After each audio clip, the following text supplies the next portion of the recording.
South India Shopping Mall, The Wedding Mantra, Sarikotta Wedding Collection, South India Shopping Mall. మల్లిక గారు విజయవాడ గుంటూరు అన్నారు కాబట్టి చాలా మందికి చిన్న చిన్న అనుమానాలు ఉంటాయి. ఎంత పెద్ద యాక్టర్ అయినా గానీ ఏవి చెప్పుకోలేదు బయట అని. బట్ జయప్రకాష్ రెడ్డి గారికి 2 పెళ్లిళ్ళు. అవునండి. ఇది చాలా మందికి తెలియదు. చాలా తక్కువ మందికి తెలుసు. అంటే ఫ్యామిలీ పరంగా రిలేటివ్స్ పరంగా అందరికీ తెలుసు, తెలిసిన విషయమే. అంటే ఫీల్డ్ లో ఐ డోంట్ నో అంతే. ఆయనకి క్లోజ్ ఫ్రెండ్స్ సర్కిల్ వరకు ఫీల్డ్ లో కొంతమంది తెలుసు.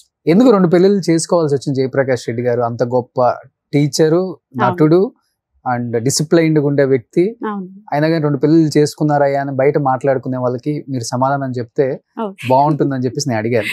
మామూలుగా నాన్నగారు స్కూల్లో జాబ్ రాగానే ఎర్లీ ఏజ్ లో 22కి మ్యారేజ్ అయిపోయింది డాడీకి. తాతయ్య గారు వాళ్ళు నాన్నమ్మ తాతయ్య వాళ్ళు మ్యాచ్ చూసారు, అయిపోయింది.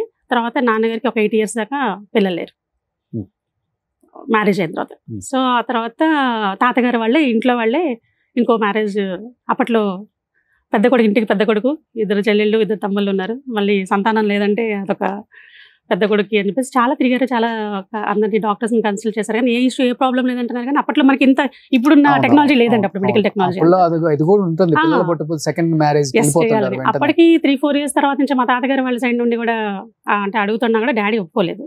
సో 8 years 9 years అయిపోయిన తర్వాత ఆ జర్నీలో మా నాన్నగారు స్కూల్ మున్సిపల్ హై స్కూల్లో చేసేవాళ్ళు. మా మదర్ కూడా ఇంకో గవర్నమెంట్ స్కూల్లో హెడ్ క్లర్క్గా చేసేవాళ్ళు. సో ఈ నాన్నగారు ఏమంటే ఈ స్టూడెంట్స్ని వీళ్ళందరినీ తీసుకువెళ్ళి 10th exams రాయడానికి అని చెప్పి 10th exam సెంటర్స్ పడ్డప్పుడు ఎక్కువ ఒక 2 years 3 years మా మదర్ చేసే స్కూల్లో సెంటర్ పడిందంట, నాన్నగారు చేసే స్కూల్ వాళ్ళకి. సో ఈయన 6th నుంచి 10th దాకా maths English teacher daddy senior. So BSc BD MD కూడా చేశారు డాడీ.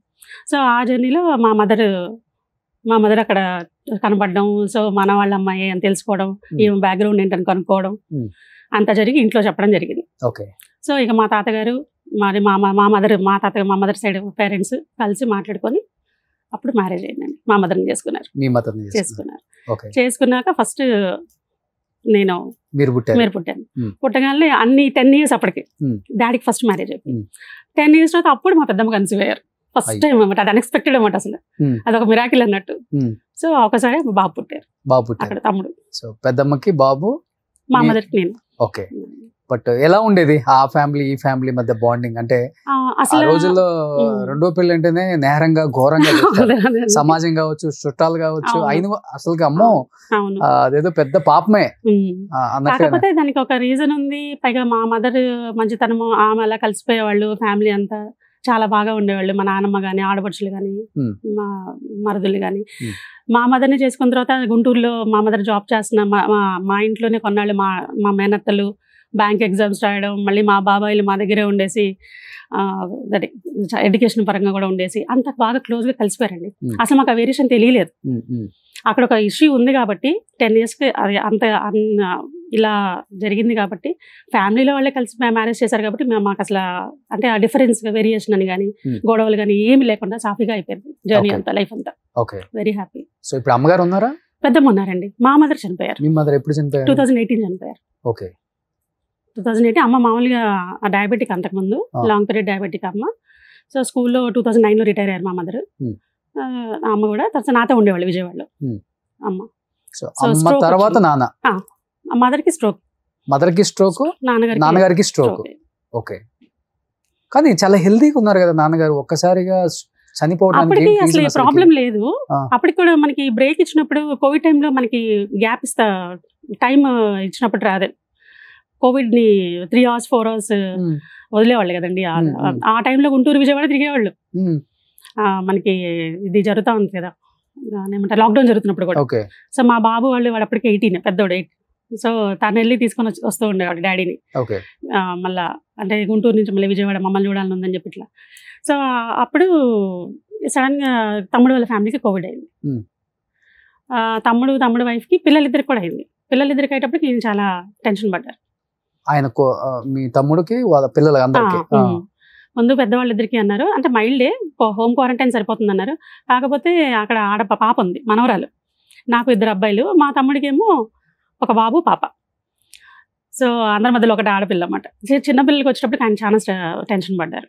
సో ఆయన సరిగ్గా వారం రోజుల నుంచి అంటే సేమ్ అక్కడ గుంటూరులో ఉన్నారు అప్పుడు వాళ్ళకి కోవిడ్ అన్నప్పుడు మన దగ్గరికి విజయవాడ రమ్మన్నా రానన్నారు. ఎందుకంటే ఆల్రెడీ వాళ్ళు ఎఫెక్ట్ అయి ఉన్నారు, అందరు కలిసి ఉన్నారు కదా, మళ్ళీ వస్తే అదే ఉందండి అప్పుడు ఆ వైరస్ మనకి ఎవరికి వస్తుందో ఎవరికి రావట్లేదో కూడా అర్థం కాని కండిషన్. మళ్ళీ అక్కడ మా ఫ్యామిలీ ఎఫెక్ట్ అవుతుంది, ఇక్కడే ఉంటాను అన్నాను. అక్కడ పెంట్ హౌస్ ఖాళీగా ఉంటే అక్కడ షిఫ్ట్ అయి ఉంటున్నారు. ఈలోపు 11 days అయిపోయింది వాళ్ళది. సో వాళ్ళు 1 week అయిపోయిన టైంలోనే డాడీకి షుగర్ లెవెల్స్ డౌన్ అయ్యాయి. ఒక ముందు వెంటనే హాస్పిటల్కి తీసుకెళ్లారు, మేము విజయవాడ నుంచి వెళ్ళిపోయాము.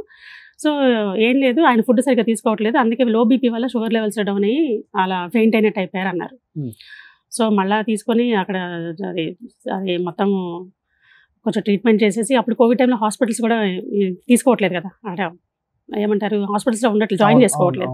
సో ఒక 3-4 hours ఉంచేసి అబ్జర్వేషన్లో ఉంచేసి డాడీని మళ్ళీ ఇంటికి తీసుకొచ్చి మీరు కొంచెం తినండి, వాళ్ళకి తగ్గిపోతే ఆల్రెడీ 1 week అయిపోయింది, ఇంకో 1 week అయిపోతే బయటకు దే కెన్ కమ్ అవుట్, అది చాలా మైల్డ్ వాళ్ళకి వచ్చింది, క్వారంటైన్ ఉండాలి కాబట్టి జాగ్రత్త ఉంటున్నారు అని చెప్తే నాకేం లేదు, నేను అంతా బాగానే ఉన్నాను. ఆ రోజు ఏదో తినముందు సరిగ్గా కొంచెం ఫుడ్ సరిగ్గా తీసుకోలేదు నాన్న, ఏం లేదు మీరు కంగారు పడి ఎందుకు వచ్చేసారు విజయవాడ నుండి, మీరు వెళ్ళండి మళ్ళీ ఇక్కడంతా ఇప్పుడంతా ఎక్కడ చూసిన హాస్పిటల్స్ ఎక్కడైనా మళ్ళీ అందరూ ఎక్కడ ఎఫెక్ట్ అవుతామని చెప్పేసి కొంచెం భయం పెట్టుకున్నారు. ఇక తర్వాత బాగానే ఉన్నారు. మళ్ళీ జరిగిన 3rd day సడన్గా ఎర్లీ మార్నింగ్ ఆ న్యూస్. ఓకే, మీ ఇంట్లోనే చనిపోయారు? అక్కడే గుంటూరులో ఇంట్లోనే. అది అంటే పెంట్ హౌస్ లోకి షిఫ్ట్ అయి ఉన్నారు కదా, నాన్న కింద ఫ్లాట్, అదే అపార్ట్మెంట్స్ లో పెంట్ హౌస్ లో ఉన్నారు. ఓకే, కింద తమ్ముడు వాళ్ళను హోమ్ క్వారంటైన్ ఇంట్లోనే ఉన్నారు, బయటికి రాకుండా. సో ఆ రోజు పొద్దున్న కూడా మామూలుగా లేచారు, అంత నార్మల్గానే ఉన్నారు. బట్ బాత్రూమ్ కానీ వెళ్ళేసి అసలు స్ట్రోక్ ఎక్స్పెక్ట్ చేయలేదు. అంటే ఆయన అరవటం అదే అంటే బాగాలేదని కానీ పెయిన్ అని కానీ ఏం స్ట్రగుల్ కానీ ఏమి లేదు. అంతకు ముందే 2 years ముందే అమ్మ చనిపోయారు స్ట్రోక్ తో. మళ్ళీ ఇమిడియట్ 2 years కి నాన్న మళ్ళీ స్ట్రోక్. న్యూస్ వినగానే మల్లిక గారు నిజంగా నేను ఐ వాజ్ డిప్రెస్డ్ అలాట్ అండి. మా మదర్ చనిపోయినప్పుడు అయినా అంత ఫీల్ అవ్వలేదు నేను, ఎందుకంటే నాన్న ఉన్నారు, అంటే నాన్నతో బాండింగ్ ఎలా ఉండేది. సో అప్పుడు ఆయన ధైర్యం చెప్పడం వల్ల సో నేను తొందరగా సో కోపప్ అయ్యాను. మమ్మీ అప్పుడు కూడా, డాడీ అప్పుడే నేను 1.5 year నేను నార్మల్ పర్సన్ కాలేకపోయాను. ఎక్కువ ఉంటుంది అంత బాండింగ్, బాగా చాలా ఎక్కువ అసలు ఫీలింగ్ ఎమోషన్ కూడా ఎప్పుడైతే గుర్తొచ్చేస్తుంది.